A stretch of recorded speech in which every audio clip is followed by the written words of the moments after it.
Hey, Johnny Moe here with another segment on the LBZ truck. Um, Last winter, which was the winter of 2024, I worked on getting it all painted. As you can see, it's painted, for better or for worse. This year I'm going to be working on the interior. So it's kind of early 2025, kind of starting to work on the interior. Basically, my goal through all of this was to make this truck, which is a bit of a family heirloom, used to belong to my dad, into something that sort of symbolizes a modern truck. And for a lot less money. Again, it's a low mile LBZ. It's a good truck. There's no real emission stuff outside of the EGR on these 2006s, and so I wanted to kind of bring it up to a modern standards. I like new trucks. I like new things in general. I like technology. I wish this thing had Super Cruise, but it's a great vehicle. It tows both of my trailers really effectively, and so I kind of want the experience of driving it, which I do a lot in the summertime, to be a nice place to be. So that's what this video is about. I've already kind of gotten started. You can see I started pulling out a whole bunch of interior. Kind of got really excited and didn't really start videoing right away. But from here, I'll try and capture some things and show you what I'm doing to upgrade this, what's now a 19-year-old truck. So stay tuned. Alright, so I already pulled out the rear seats, as you can see here. They're really not in very bad shape, but also took out a whole pile of different pieces of plastic because, like I said, I really got eager in moving. Here's what the back seat looks like with the seats removed. Not bad, but a little mangled. And of course, I got the dash out as well, and the door panels off. Just kind of giving you a little look-see of what it looks like here on the interior after I've already gotten mad with the drill here. Now this seat cushion was relatively new, but I'm going to replace that too. Notice the old steering wheel. And I've also got the stereo out, but we're going to come back more to that later. Getting the front seats out, not a lot of work. You have to buy a special sort of star socket, pardon me, to get those out and disconnect the power lines. I'm not going to go into the details of how to do all this stuff. There's lots of video on that. I'm just giving you an overview of what I ended up doing to the truck and getting out the passenger seat as well. Took a little bit more time. So really, these seats are in pretty good shape. I probably could have kept them or sold them, but like I said, I want this thing to look new. Next piece is getting out this center console. There's a number of bolts holding it in, and underneath there is a wire connection that has to be disconnected here, as I've discovered. And then I can pull that whole center console out. And that's what it looks like. A lot of grime, a lot of food, a lot of junk. I did decide it's best to replace this carpet because there's a few places where chemicals had eaten right through it. And once you get it cleaned out, it's actually starting to look decent. Removing the headliner next. So this is kind of complicated, as you'll see as we go here. I end up getting Jurassic Jack to come and help me with this. So we took out the visors. Here I'm taking out the overhead DVD player, which I kind of wish my truck didn't have, but working with it just because it's there. Obviously it's 19 years old at this point. Who watches a DVD anymore? And here we're pulling down the headliner. It does go down all the way down the A-pillar and hook way down by the driver's feet. It's a bit off video here, but I end up having to disconnect that and then pulling the whole thing out. And the real problem is, where does it go? And it gets in here by coming through where the windshield's at. And in order to get out, you kind of have to fold it up a little bit. Even with my seats out, this was somewhat difficult. So we tried it every which way. In the end, I just had to fold it and take it out, which honestly didn't really hurt it, so it wasn't too big of an issue. And here we go, slowly working it out. So here's what it looks like. Obviously, this headliner fabric was falling down, which is the reason why I'm replacing it. It's one of the big things I wanted to fix in the interior. So this peels right off the foam substrate that's underneath it. But you got to get that foam off, otherwise the new stuff's not going to stick. So I'm using a brass wheel here, just an angle drill. And I'm not kind of attacking it directly. I'm using the side of the wire wheel. And that seems to take it off effectively, but you don't want to sit in one spot for very long or it will burn through. But other than that, it really is kind of like a hot dam in getting this stuff off. and that worked pretty well. So I kind of thought this would be a lot harder than it was. It does make a bit of a mess, but we kind of clean that up, and you can kind of finish it with a wire brush just by hand, just taking off any little bits and pieces that you may have missed. So here you can see where it kind of burned through a little bit in the back, and there are a few other spots where it does kind of burn through. So you got to be a little bit careful, but once you get off, then we can get into the headliner replacement. Alright, so I am about ready to install the headliner. So this is out of my 06 Silverado crew cab. This is like it's fiberglass, clearly you can see the strands, but it's kind of flimsy fiberglass. So I don't know exactly what it is, but nonetheless, this is the inside. I peeled it all off, as you saw. And now I'm going to attach the headliner. So I picked up this stuff. It's a nice black headliner material from Fabricland here in Canada, which very nice old lady sold this to me. I think it was about $25 a meter, and so I got 3 meters, which should be more than enough here. And the width I think is 65 inches, and this is about 58 inches, so it's just the right size for that, surprisingly. I'm going to attach it with this stuff here. I can't really see it, but I'll give you a close up here. It's called 3M Headliner Adhesive. You put it on, you spray it on each surface, and then you begin to fasten. It sets up in about 60 minutes. So this took me a while to figure out what to use for this. So there's contact adhesive, which is what most of the videos on YouTube recommend, and I could only find contact cement. And when I did some digging, I guess the difference is contact cement dries hard, makes sense. Contact adhesive dries in a flexible way. So this 3M headliner adhesive is a polyurethane based or polyester based, I don't know, flexible contact adhesive. So it doesn't actually say that on here, but that's what it is. So that's what I'm going to use to attach this headliner. Yeah, so I'm going to try and do it in phases. I don't really know how this is going to go, but you know, I've watched enough videos. I think it'll be okay. There's a few spots here where I did kind of grind through. I don't think that's going to be a big deal, but there's a little bit of schmutz still on here. So anyway, I'll give you the footage of me kind of trying to put this thing on and see how it turns out. All right, so I got Jurassic Jack here. So you kind of do this in half. So you fold it in half and then fold down each of the 2 halves while you're applying the glue, and then work it with your hands into the spots. I'm not going to go over the rights and wrongs on how to do this on this video. That's not what it's for. Here's kind of a close-up on what the glue looks like. You can't see the glue on the headliner itself, you just kind of see it on the fabric there. But you need it on both sides to make a bond, and don't miss a spot or it's going to droop on you. And I do learn this kind of the hard way. So you need a lot of this glue. I found that I would easily use 1 can on a headliner, so there's not going to be a whole lot left. Just to give you an idea of just what it looks like when you're spraying it on and working it into the small grooves and around the tight spots. That's a wet spot, but that will kind of go away. And that's what it looks like, you know, after you've done this a few times, but it starts to look all right. And here is the visors. Basically, you just cut off the old material and you wedge in a new material here. And I'm just using kind of a little trowel that's been rounded off and take the sharpness away. And there are what they look like once it's complete. They actually look pretty good. Alright, just some quick info on doing the headliner. Whether or not you saw it in the video, I ended up having to do it 3 times. And that was because the product I was getting wasn't correct. And so I'd gone to Fabricland, just a local store, and the lady there directed me to the automotive section, and I picked up what was called automotive fabric. And it wasn't specifically for headliner, but I'll show you the first one I got here, this one. You know, it was black, it was foam on the inside, it was kind of stretchy, and I'm like, oh, okay, that's the stuff that I want. So I bought it. And it was actually the best looking of the 3, unfortunately. But I tried to apply it, and it wouldn't fit into the folds. And the reason why is it doesn't stretch in 2 dimensions. So this way, it doesn't really stretch at all. This way, it actually has some give. And so they call that a 2-way stretch or a 1-way stretch. So this one would stretch in the 1 dimension, but not the other, so it wouldn't go into the curves.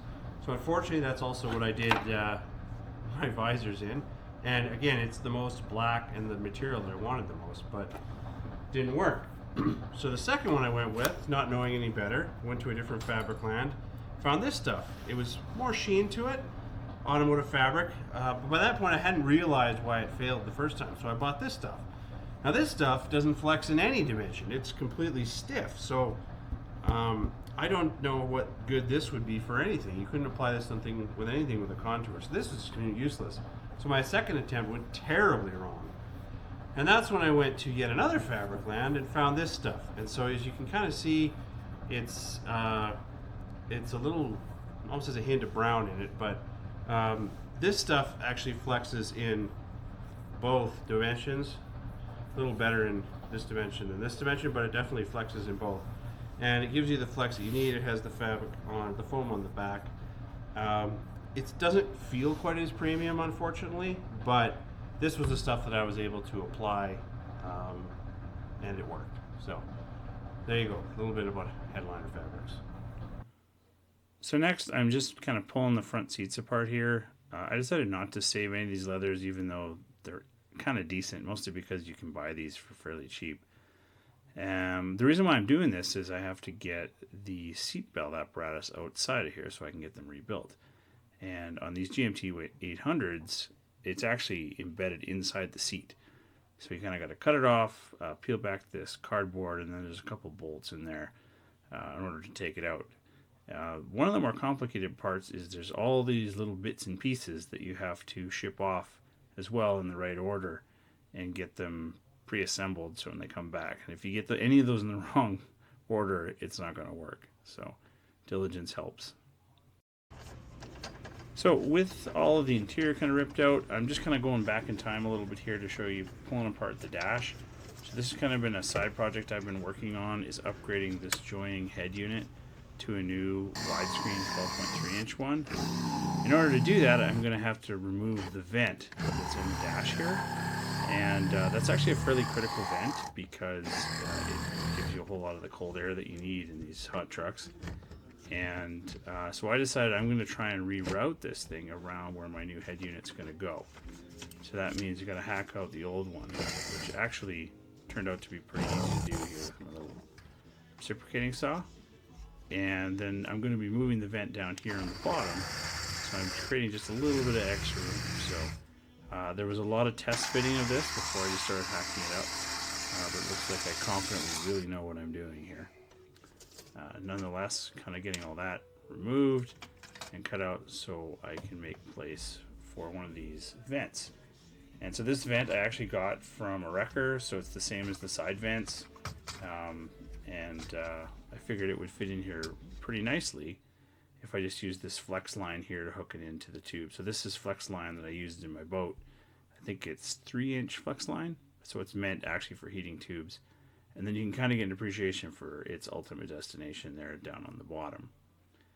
And that's once it's sized up with the proper amount of hose, and then I just had to fit it into its ultimate home with some rivets and some screws and a whole bunch of jiggery pokery, but that's kind of what it's going to look like. And then here's just a sample of with the screen just kind of sitting in place above it there. So, and there you go. That's what it looks like when I just kind of test fitted all the dash components in there, and this looks pretty good. And oh yeah, got the headliner in there. So that's I guess the map light little module, as well as the DVD player, has been reinstalled again. But the rest of the interior still has a long way to go. I will be retaining this insulation along the bottom. Alright, so I have my ACC Carpet. This is, I think they just call it cut pile. It's got some insulation. I didn't order the extra insulation. I've used their kits before. They're okay. The material isn't, plush or soft or anything like that, but it's pretty durable. The downside is you have to cut out all the holes. So when I did my Jeep, I didn't have the original carpet, so I had to do it basically by feel, right? Put it in, find all the holes, melt them, so on and so forth. So I actually have my own carpet, so I'm going to lay that on here and just see, how close the two are. It does have a little bit of the contour. You can see here, this would be the passenger seats. Here, transmission tunnel. So there is a little bit of contouring here, so I think it'll be okay, but we'll see how it turns out. All right, so I'm lining it all up here with my old carpet onto the new ACC carpet and beginning to cut things out. I'm just using really sharp razor blades here. In the past, I've actually melted a lot of these holes, but these are actually a bit larger than that, than just a simple bolt. And then I'm cutting around the outside with scissors. It went way faster than I expected it would compared to my Jeep experience. And there's enough contouring in here that it does actually take the shape that it's supposed to, and everything seemed to line up reasonably well. There was a bit of a risk. I was actually fairly concerned that it wasn't going to line up properly, and then it did. So, there you go. All right, new topic now. We're getting into painting the different pieces of plastic. This is the soap. You use this with a gray sort of scratch pad. And then this is for treating the hard plastic. It's more like an acetone. And I use this adhesion promoter when you're dealing with either vinyl or even kind of the soft touch plastic. It can't handle the acetone. And then finishing here with the SEM trim black, which is kind of a matte finish, I guess you would say. So first I'm just going to start ripping apart one of these. This is the console. But there are probably 50 or 60 different pieces. You can see them laying all over the shop at different stages of paint. And so at this point, I'm just doing this console here. And then I'm going to show you what it looks like when I paint it. Alright, so it's already been scuffed and cleaned with the SEM soap. And then I'm hitting it with the sand free here. So this stuff is designed to go on wet. And so you just kind of coat it with a single coat.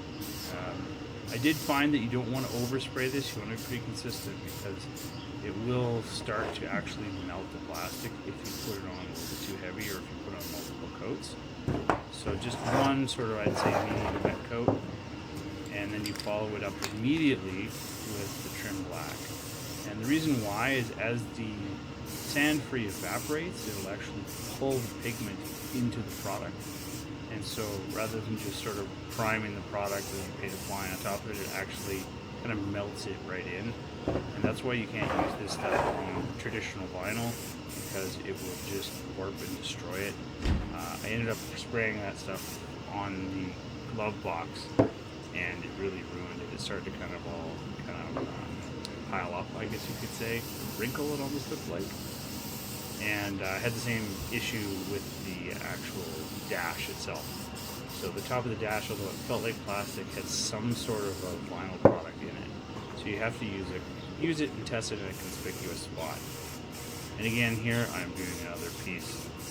I did so many of these things, I think I ended up using 7 or 8 cans of the trim black, but only one of the sand-free or the adhesion promoter. So just kind of giving you an idea of what you might be in for, but I'm not going to punish you by making you watch all that. I've also been painting the carpets, so this is just a quick one on that. I'm using the color coat also from SEM. It's a flexible finish, which I've used for other projects before. The carpet, when you're done, is a little bit stiff, but who cares? This stuff kind of goes in the real back of the truck, and you can see it's kind of hanging there on the very back of the truck. That one piece there, and then the little flat pieces will go down below. And here's just a whole pile of more pieces. I ended up filling the back of the truck with all kinds of pieces I've been painting. You can see they do look quite sharp. And these, of course, are the door panels as well, which also came out really, really nice. I did decide I wanted to touch these up a little bit, so I decided I was going to add some of my extra headliner fabric here. And so I actually have a separate video that I can link here on how I did this. I just want to give you a little snippet of what I did here on that one. And oh yeah, here's my steering wheel recovered. A guy by the name of Leather Monkey Studio here in Calgary did both my steering wheel by hand as well as a number of other pieces, including this console lid cover. And so really impressed with how those turned out. Putting on the steering wheel here, it's actually pretty easy compared to other steering wheels I've done in the past. It kind of already self-lines up.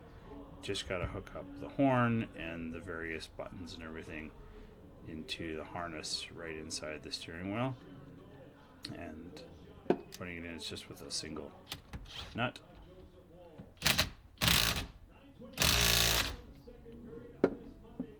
Pretty self-explanatory, actually, compared to other ones that I've done.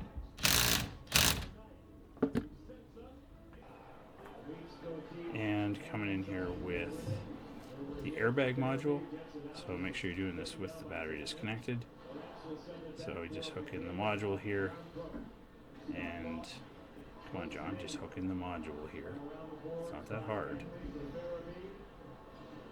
Maybe it is that hard. It's fun watching myself struggle. There it goes. And then you just kind of push it in. I did debate getting this covered as well, but it was going to be quite a bit more money to do it. So we didn't have the battery disconnected. Way to go, John. Top notch. And we're just going to fire it up here and kind of see a lot of the lights and things. We'll talk about that a little bit later, as well as the new overlay for the speedometer, which is kind of cool. And here's where we're at with the console and the console lid installed, and my phone charger in the middle there. I'll show you a bit more on that one later as well. And actually got some of the floor mats in. All right, moving on to the seat belts. Did these with my seatbelt guy out of Winnipeg. Mostly decided I didn't want those old gray ratty ones, and I thought I'd do something kind of neat. And so purple's kind of becoming my accent color for this truck, and so I went with the purple ones. He rebuilt them for me, did a really nice job. And now that the seat belts are in the seats, remember you have to put them back inside, I can send them off to Trim Pro here in Calgary, who's going to refinish the seats with new leather. So I kind of bundled all the bits and pieces up, reinstalled one seat back in the truck so I could actually drive it down to Trim Pro and have these new covers installed. These are by Alea Leather, and it's actually with their Napa leather finish, and I did also some perforation. Oh yeah, and then here we have more of the work by Leather Monkey. The guy is a complete artist, and so he did both of the front and rear door handles for the truck. And so, I mean, really, these are just injection molded plastic, and he made them look like a piece of art. A lot of this is hand stitched, like this back bit here, and obviously contoured to fit in the light switches and so on. And for the front, I did just kind of a simple carbon fiber wrap on these, just to try and do something a little bit different. And that gives you an idea what the completed door panels are going to look like once we get them installed in the truck. So alright, it's time to do a little bit of a tour.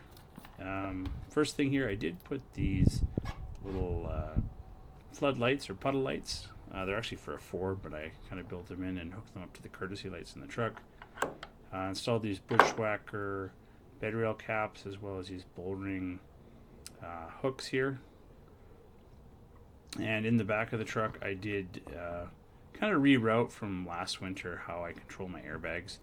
So if you haven't seen, I built a compressor into the truck, and this is just a controller for that compressor, and it also goes straight to an air line. So if I want to put air in the tires for the trailer or the truck, I can do them there, and then just adjust the airbags with the dial rather than having any kind of controls in the truck. And my front camera from Joying, it's actually a full 1080p. I put it in there mostly because it was cheap and it looked kind of cool, and I thought, well, why not? And so that's pretty much everything I did to the outside of the truck. And of course my Alpha Rex headlights from before. So ta-da, here is the finished product. Sun's in a bad spot, but this is what the doors look like with the fabric, as well as the custom leather. That's actually a Napa leather. It's kind of a higher end leather. The carbon fiber. Still unfortunately have old Bose speakers in here. There's the carbon fiber. I did actually try hydro dipping, and it went so terribly wrong, and it's kind of undoable that I ordered a new set and then just wrapped them with that sort of decal on there. Down on the bottom, you can also see LED courtesy lights have been installed. There's the steering wheel. As you can see, it's perforated, and it has the custom white stitching. Really happy with that. And the purple seat belts on the Alea Leather perforated seats as well. Again, installed and done by Trim Pro. Really top-notch work. They've done so many different projects for me here in Calgary, so happy to refer them. WeatherTech mats, and there's the little logo for the Alea Leather. And there's the console lid. Already got a bunch of junk in there. And on the top of the console it actually is a charger from Boost Auto. I don't find that I use wireless chargers a lot, but it was too cool not to have. And then just a quick shot of the headliner and the ceiling. That was a lot of the work, was doing the headliner, in fact. And you can see kind of some of the accents. Now into the back seat, the back doors. These ones don't light up, but there it is. Leather Monkey's handiwork once again, as well as the fabric insert. So really just a nice and clean finish. Again, making the truck have a more modern experience was kind of what I was going for. And back seat with exactly the same leather as the front. So I went with all leather faces, so everything you touch is leather, and the backs are vinyl. So the stuff in here would be more like a vinyl. And then down on the floor I have the WeatherTech mats again. Flipping up the seat, you can see how nice and clean it is. That's about the only place you actually see that ACC carpet that I put in. This carpet here actually comes with the seat, and then there's those little pieces that I painted that I mentioned before. They turned out pretty good. Moving over to the passenger side, really just the same sort of thing. There's less switch gear. Coming inside, there is kind of the grab handle that was also leather wrapped by Leather Monkey as well. And then just the passenger side seats. And the purple, of course. Can't get enough of that purple. And then the dash layout. And that is the 12.3 inch joining Android 12 head unit, which I'm going to have a whole separate video on. Purple lighting, as well as the white overlays. I had this whole cluster rebuilt by a guy named Pat here in Calgary. Kind of put up a link for him as well. And here's the vent that I was telling you about. You can even hear that it's working. And I think this is the Nova launcher on the head unit as well, which is kind of pretty cool. And just something neat that I had to show off is it has a 4G connection, so you can literally do anything on here that you can do on any other Android device, including watching my hockey games. So I also wired the screen to display and mirror into the back seat as well. And so if I want, I can send videos and things to the kids in the back. It's an old screen, but you know, it's better than a DVD, let's face it. And it has this really cool feature where if on the front screen you're doing something else like Google, you can actually cast a video to the back screen. So that's kind of a cool feature. And yeah, some of the purple accent lights. So I didn't want to go overboard with the accent lights, so I just went with the very subtle purple LEDs up in the dash. And just giving you a view of what it looks like at night, which is really kind of where I spend a lot of my time in the truck, is driving home from the lake at night. See, those courtesy lights are just ridiculously bright. Replaced the map lights and all the interior lights, in fact, with LEDs. And there's the purple and the joining head unit. And you notice the little bit of purple ambient lighting that I've got in there. It's just subtle enough that when you're driving at night, it doesn't bother you, but it kind of gives you the hint of purple. So that's the build, that's the truck. I'm going to do a complete build video in the future here showing the entire truck, what I've done inside out, from performance mods to the paint job, rehashing the interior again, you know, everything all in. And thanks for watching. Hopefully you enjoyed the video of my 2006 LBZ.